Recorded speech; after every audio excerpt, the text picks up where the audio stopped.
Sou Emerson Cardoso, do Centro Espírita Fraternal Teresa d'Ávila, e hoje vamos fazer algumas reflexões sobre os ensinamentos do nosso Mestre Jesus.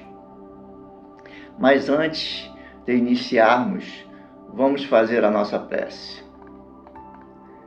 Deus nosso Pai, Senhor Jesus, mais uma vez aqui estamos para realizar o estudo do Seu Evangelho, Senhor. Que possamos colocar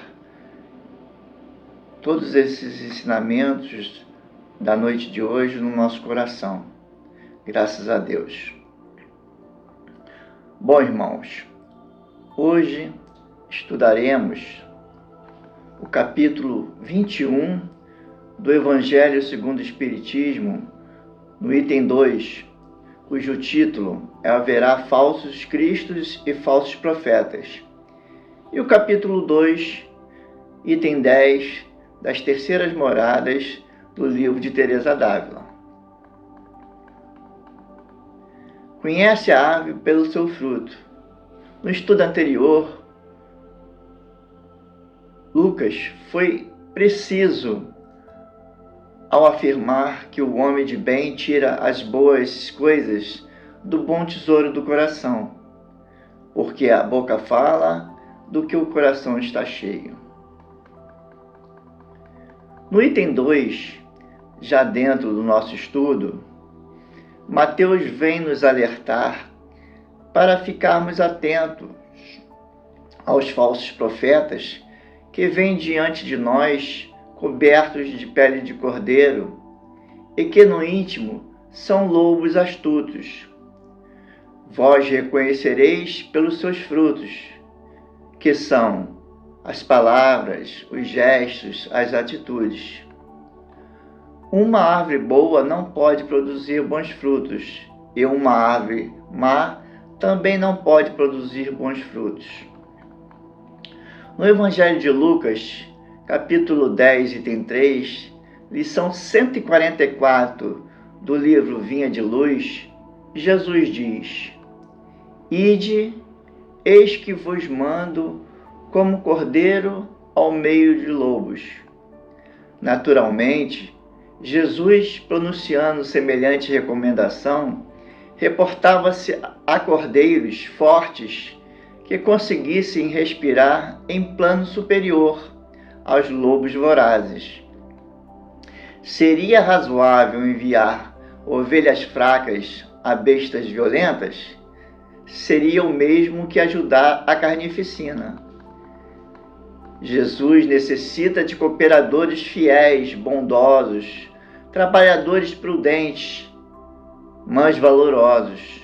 Enviava os discípulos ao centro de conflito áspero, não no gesto de quem remete carneiros ao matadouro, e sim no trabalho que enobrece, onde pudesse semear novos dons espirituais entre os lobos famintos, através da exemplificação no bem incessante. A expressão "Ide, eis que vos mando", Jesus cita que há trabalhos a efetuar, ações beneméritas a instituir. O mundo é o campo onde o trabalhador encontrará a sua cota de colaboração. É preciso ir aos lobos. Seria perigoso esperá-los.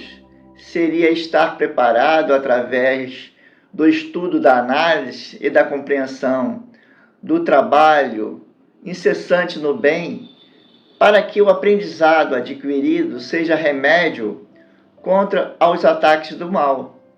E quando essas investidas se fizerem presente, estando nós no trabalho do bem, teremos meios de suportar essas investidas com coragem, com ânimo e com determinação.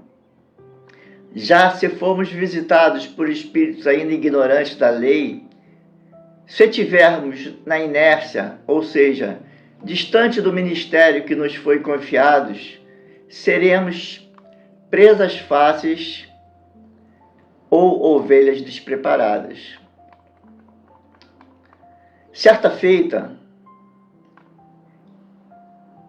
em uma palestra em outro estado, apareceu em materialização um espírito dizendo Bezerra de Menezes.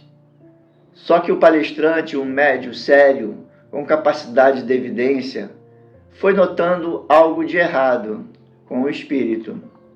O espírito foi falando coisas boas e o médium, no estado de atenção focada e em oração a Deus, foi percebendo falhas nas suas colocações.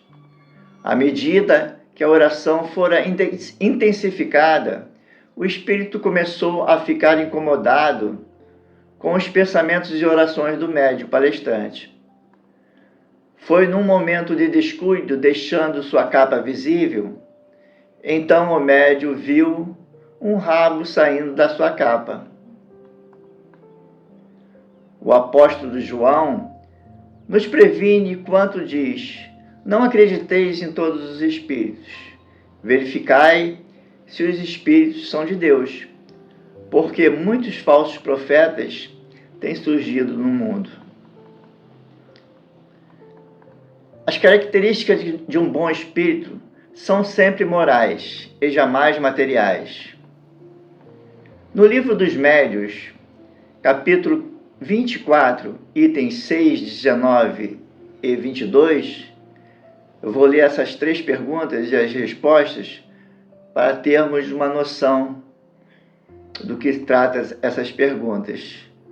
Por que os espíritos que se comunicam, tomam frequentemente os nomes dos santos?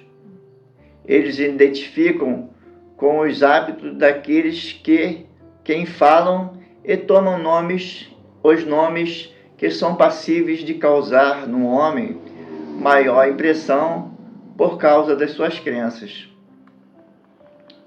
Os espíritos podem impedir aos maus espíritos tomar falsos nomes?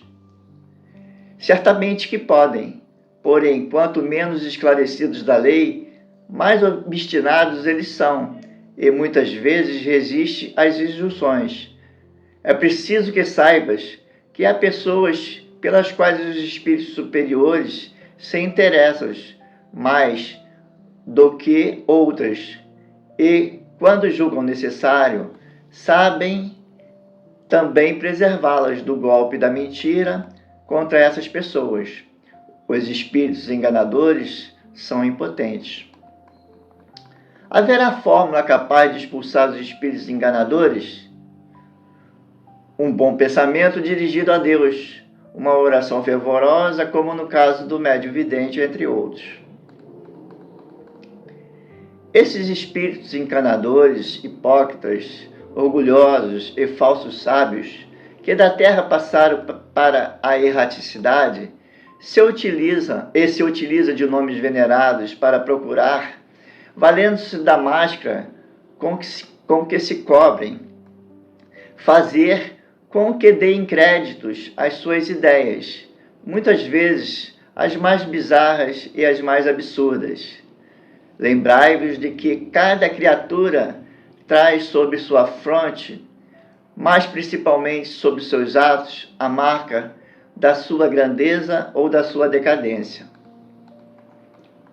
Os verdadeiros profetas são humildes e modestos, enquanto que os falsos são orgulhosos e cheios de si, falam com altivez e sempre parecem temer não serem acreditados.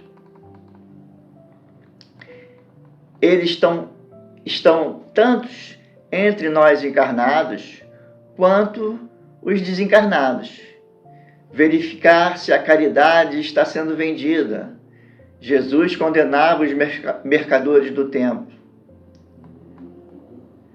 Na lição 138 do livro Vinha de Luz, Emmanuel nos diz que o esforço individual precisa existir através da fé com obras e reforça que as oportunidades divinas são as mesmas para todos. Somos um santuário do Deus vivo, consoante a sentença de Paulo nesta mesma diretriz. Mas muitos irmãos se declaram afastados da luz eterna, desertados da fé. Enquanto dispõem de saúde, fazem anedotário leve e irônico. Ao apagar das luzes terrestres, ou seja, pela morte física, se veem inabilitados, revoltando-se com o Pai e precipitam-se no abismo do desespero. São companheiros e vigilantes que ocuparam o santuário do Espírito com um material inadequado, absorvidos pelas preocupações imediatistas da esfera inferior. A criatura, obcecada pelas ilusões do plano físico, perde a faculdade de escutar e, na qualidade de filho de Deus encarnado na Terra, rico de ideias humanas e realizações transitórias, passa à condição de mendigo de luz e paz na velhice e na morte. O Senhor continua ensinando e amando, orientando e dirigindo. Mas por que a surdez prossegue sempre? Chegará o tempo que as bombas renovadoras do sofrimento, convidando a mente desviada e obscura à descoberta dos valores que lhe são próprios, reintegrando no santuário de si mesma para o reencontro sublime com o Pai.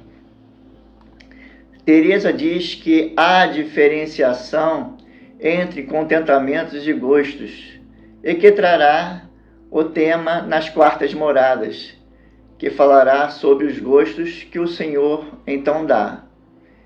Ela fala que façamos sempre o melhor e que não alcançaremos a perfeição sem a caminhada pelas moradas do castelo interior, que são inúmeras. Ela diz que a perfeição que Deus conduz cada filho nas terceiras moradas são para desenvolver a humildade, se mobilizando para a ação no bem. E diz ainda que a perfeição não se encontra nos gostos, nem na recompensa, mas em quem mais ama e em quem melhor age com justiça e verdade. Escutei um áudio sobre visita fraterna no CELD, em que um trabalhador disse que fazia a tarefa na Malé não por amor, e sim por gratidão, pela casa ter dado uma oportunidade de trabalho.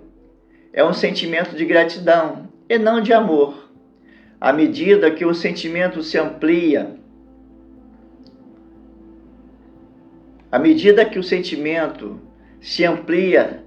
já não faço o trabalho voluntário por barganha e nem de ser recompensado. Isto também não é amor, é um sentimento de dever cumprido.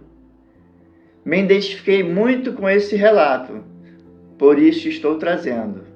Acredito que a fase dos gostos que estão na quarta morada seja de trabalho com um sentimento mais apurado, que mesmo assim não é amor.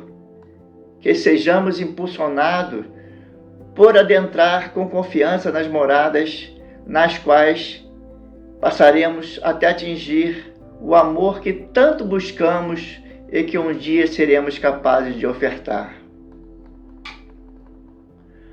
Paulo nos diz que todos nós seremos transformados.